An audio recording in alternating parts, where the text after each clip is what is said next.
Welcome to LinguaWire English B1. Today, we have two stories, one about recent attacks and military actions in the Gulf, and another about a drone strike in Moscow before a big celebration. Please follow us to practice your English every day with the latest episode. For transcripts and quizzes, visit LinguaWire.com.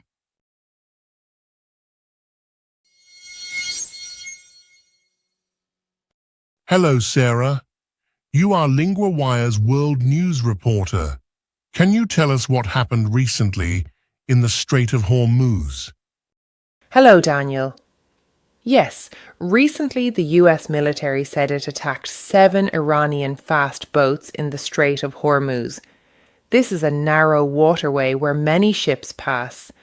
The US says these attacks are part of Project Freedom to protect ships.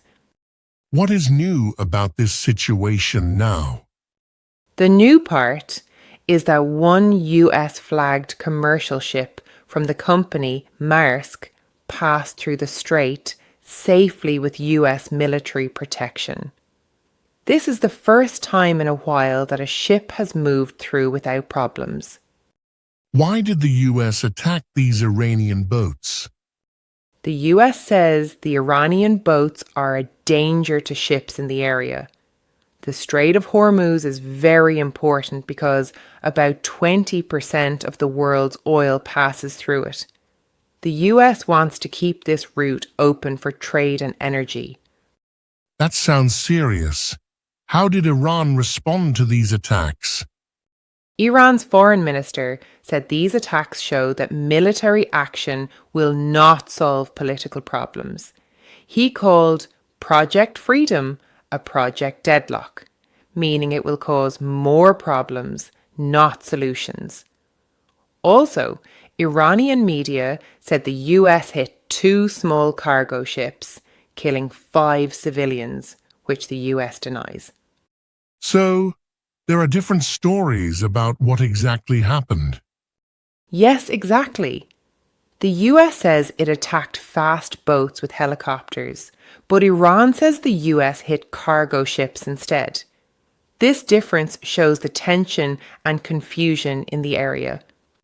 Why does this situation matter to the world? Because the Strait of Hormuz is a key route for oil and gas.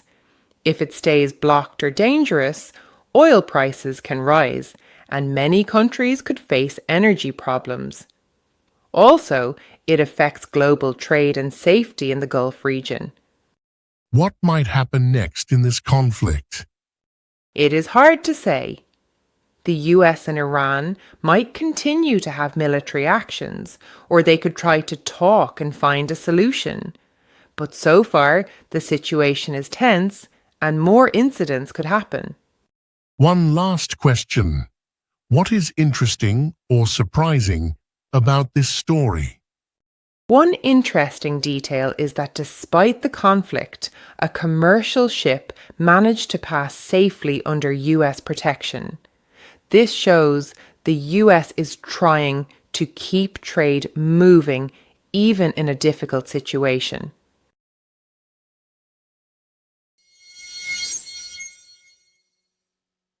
Now I am joined by Adam, LinguaWire's reporter for European news.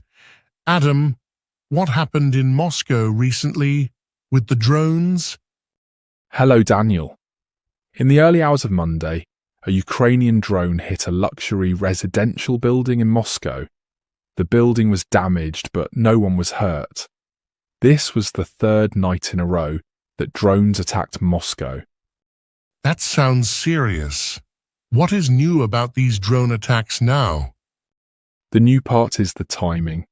The attacks are happening just days before Russia's Victory Day parade on May 9th, which is a very important event. Also, Moscow said it will stop fighting on May 8th and 9, but warned of a big strike on Kyiv if the celebrations are disturbed. Why are these drone attacks happening so close to the parade?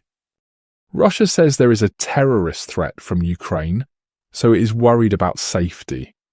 The drone attacks seem to be part of the ongoing conflict, but they also make people nervous before the big celebration. What effect have the drones had on the city? The drones caused damage to buildings and forced two big airports, Vnukovo and Domodedovo, to stop flights overnight. Also, many drones were stopped by Russia's defense systems, but some still caused damage. That must be worrying for people in Moscow. How close was the damaged building to important places?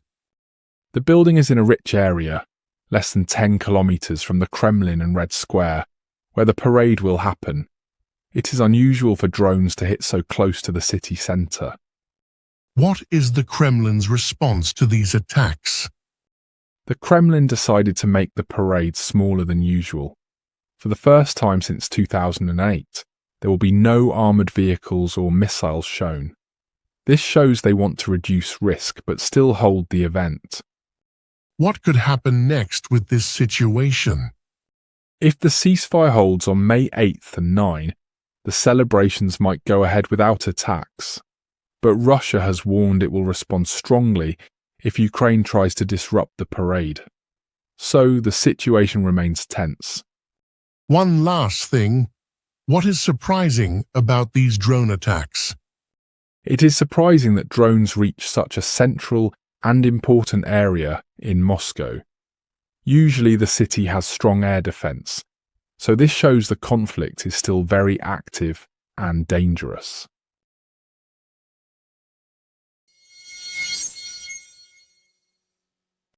Let's look back at some useful words from our first story about the Strait of Hormuz.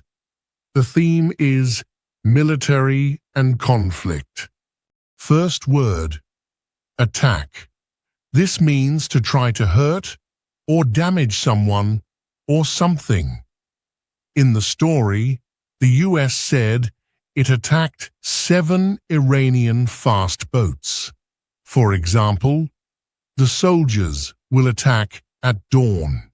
Second word, protection. This means keeping someone or something safe from harm. In the story, a commercial ship passed through the strait with US military protection. For example, the police give protection to important people. Third word, blockade. This means stopping ships or people from entering or leaving a place. The story said, Iran and the US have blockades in the Strait of Hormuz. For example, the city was under blockade during the war.